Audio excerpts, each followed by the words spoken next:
ನಮಸ್ಕಾರ, ನೀವು ನೋಡ್ತಾ ಇದ್ದೀರಾ ಏಷ್ಯಾನೆಟ್ ಸುವರ್ಣ ನ್ಯೂಸ್. ನಾನು ಪ್ರಗತಿ ಜೈರಾಮ್.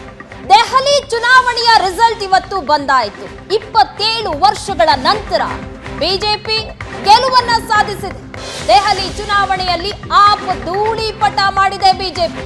48 ಕ್ಷೇತ್ರಗಳಲ್ಲಿ ಬಿಜೆಪಿ ಜಯಬೇರಿ ಬಾರಿಸಿದ್ರೆ 22 ಕ್ಷೇತ್ರಗಳಲ್ಲಿ ಆಪ್ ಗೆಲುವನ್ನ ಸಾಧಿಸಿದೆ.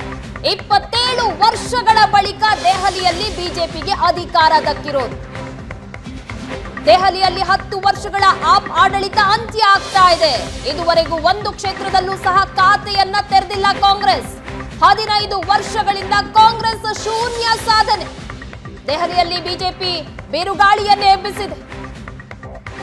27 ವರ್ಷಗಳ ನಂತರ ದೆಹಲಿಯಲ್ಲಿ ಬಿಜೆಪಿ ಪಾರುಪತ್ಯ ಸ್ಥಾಪನೆ ಆಗ್ತಾ ಇದೆ.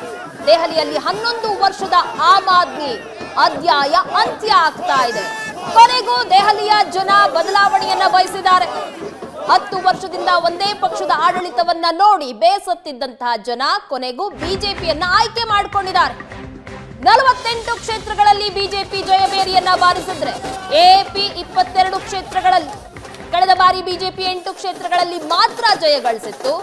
ಈಗ 39 ಕ್ಷೇತ್ರಗಳು ಆಡ್ ಆನ್ ಆಗಿದೆ. ಒಟ್ಟು 48 ಕ್ಷೇತ್ರಗಳಲ್ಲಿ ಬಿಜೆಪಿ ಜಯಬೇರಿ ಬಾರಿಸಿತ್ತು. ಇನ್ನು ಆಪ್ 62 ಕ್ಷೇತ್ರಗಳಲ್ಲಿ ಜಯ ಗಳಿಸಿತ್ತು ಕಳೆದ ಬಾರಿ. ಈಗ 22ಕ್ಕೆ ತೃಪ್ತಿಯಾಗಿದೆ. ಎಪಿಗೆ ದೊಡ್ಡ ಮುಖಭಂಗನೇ ಇದು.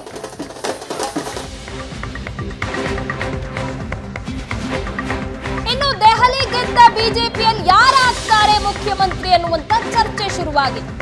ಸಿಎಂ ರೇಸ್ನಲ್ಲಿ ಆಗ್ಲೇ ಹಲವರ ಹೆಸರುಗಳು ಚರ್ಚೆ ಆಗ್ತಾ ಇದೆ. 27 ವರ್ಷಗಳ ಬಳಿಕ ಬಿಜೆಪಿಯಲ್ಲಿ ಯಾರಿಗಾಗಾದ್ರೆ ಸಿಎಂ ಪಟ್ಟ ದಕ್ಕುತ್ತೆ?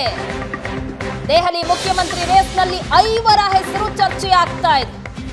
ಈಗಾಗಲೇ ಅಮಿತ್ ಶಾ ಭೇಟಿಯಾಗಿದ್ದಾರೆ. ಪರ್ವೇಜ್ ವರ್ಮಾ, ವಿಜೇಂದರ್ ಗುಪ್ತಾ, ಮಜಿಂದರ್ ಸಿಂಗ್, ದುಷ್ಯಂತ್ ಗೌತಮ್ ಸಿಎಂ ರೇಸ್ನಲ್ಲಿ ಮುಂಚೂಣಿಯಲ್ಲಿದ್ದಾರೆ. ಇವರೆಲ್ಲರೂ ಸಹ.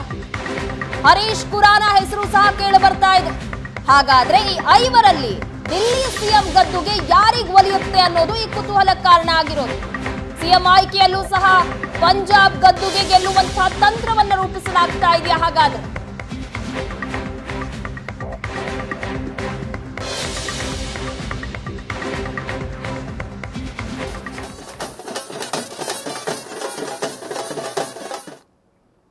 ಹಾಗಾದ್ರೆ ಯಾರೆಲ್ಲ ರೇಸ್ ನಲ್ಲಿದ್ದಾರೆ ಅನ್ನೋದನ್ನ ನೋಡ್ತಾ ಹೋಗೋದಾದ್ರೆ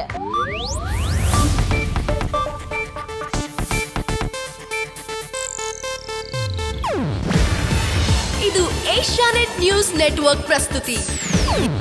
ನೀವು ನೋಡ್ತಿದ್ದೀರಾ ಏಷ್ಯಾನೆಟ್ ಸುವರ್ಣ ನ್ಯೂಸ್.